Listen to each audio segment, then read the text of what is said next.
Hello friends, Divya जागृति में आपका स्वागत है। आज हम भारत के सबसे महान संतों में से एक संत तुकाराम महाराज के बारे में बात करेंगे।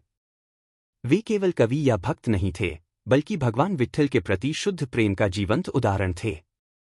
लेकिन अंत में उनका क्या हुआ? क्या उनकी मृत्यु आम लोगों की तरह हुई या उन्हें सीधे भगवान ने ले लिया? मैं प्रणब किशोर प्रहराज, डिजिटल गुरुकुल का CEO और संस्थापक हूं।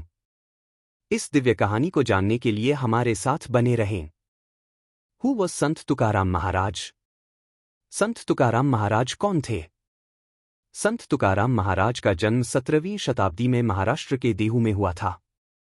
वे भगवान विट्ठल के बहुत बड़े भक्त थे और उन्होंने अपना पूरा जीवन भगवान की स्तुति में अभंग, भक्ति कविताएं गाते हुए बिताया।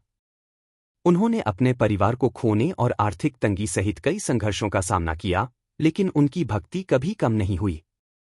अपने कीर्तन, भक्ति गीतों के माध्यम से तुकाराम महाराज ने हजारों लोगों को प्रेम, विनम्रता और भगवान के प्रति समर्पण के मार्ग पर चलने के लिए प्रेरित किया। The divine connection between Tukaram Maharaj and lord Vitthal. Tukaram Maharaj और भगवान विट्ठल के बीच दिव्य संबंध। तुकाराम महाराज का मानना था कि भगवान विट्ठल उनके सबसे करीबी दोस्त, पिता और मार्गदर्शक थे। लोग कहते हैं कि जब भी तुकाराम गाते थे, भगवान विट्ठल खुद सुनने के लिए प्रकट होते थे। उनके जीवन में कई चमत्कार हुए, जिससे साबित होता है कि उनकी भक्ति सच्ची और शक्तिशाली थी। The mystery of Sant तुकाराम्स departure. संत तुकाराम के जाने का रहस्य। संत तुकाराम महाराज का इस दुनिया से चले जाना इतिहास की सबसे बड़ी दिव्य घटनाओं में से एक है। आम लोगों की तरह उनकी मृत्यु सामान्य तरीके से नहीं हुई। इसके बजाय उन्हें एक स्वर्ण रथ में वैकुंठ, भगवान विष्णु का स्वर्गीय निवास, ले जाया गया। एक दिन जब वे भगवान विट्ठल का नाम गा रहे थे, तो आकाश में एक दिव्य स्वर्ण वाहन प्रकट हुआ। रथ स्वर्गीय प्रकाश से चमक रहा था। सुंदर दिव्य प्राणी, देव, उसके चारों ओर खड़े होकर दिव्य संगीत बजा रहे थे। संत तुकाराम महाराज ने अपने भक्तों को बुलाया और उनसे कहा, मेरा समय आ गया है।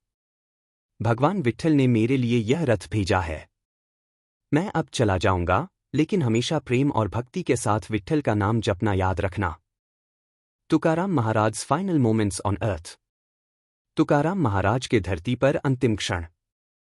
तुकाराम महाराज दिव्य रथ की ओर बढ़े। जैसे ही उन्होंने अंदर कदम रखा, पूरे क्षेत्र में एक चमकदार रोशनी फैल गई। आकाश दिव्य संगीत से भर गया और हर जगह एक मीठी खुशबू फैल गई। फिर सभी की आंखों के सामने रथ धीरे धीरे आकाश में ऊपर उठा और उन्हें वैकुंठ ले गया। उनके भक्त विस्मय और दुख में देख रहे थे।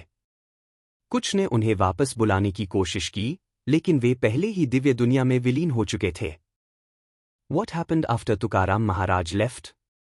तुकाराम महाराज के चले जाने के बाद क्या हुआ? संत तुकाराम महाराज के चले जाने के बाद उनके अभंग और शिक्षाएं फैलती रहीं। उनके भक्तों ने उनके भजन, भक्ति गीत गाकर और उनकी भक्ति के मार्ग पर चलकर उनकी विरासत को जीवित रखा।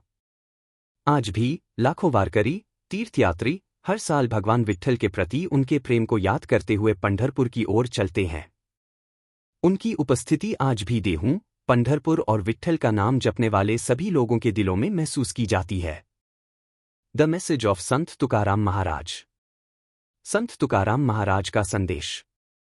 संत तुकाराम महाराज का जीवन हमें एक सरल लेकिन शक्तिशाली शिक्षा देता है। प्रेम से भगवान के प्रति समर्पण करो और वे सब कुछ संभाल लेंगे। उन्होंने दिखाया कि सच्ची भक्ति जाति, पद या ज्ञान से परे है। यह सब प्रेम और समर्पण के बारे में है। आज भी जब हम सच्चे मन से तुकाराम महाराज के अभंग गाते हैं, तो भगवान विट्ठल सुनते हैं और हमें आशीर्वाद देते हैं। Conclusion. The eternal presence of संत तुकाराम। निष्कर्ष। संत तुकाराम की शाश्वत उपस्थिति। संत तुकाराम महाराज भले ही धरती छोड़कर चले गए हों, लेकिन उनकी उपस्थिति शाश्वत है। वे चले नहीं गए हैं, वे भगवान विट्ठल का नाम जपने वाले हर भक्त के गीतों में बसे हुए हैं। हम सभी उनकी भक्ति से सीखें और हमेशा भगवान पर भरोसा रखें।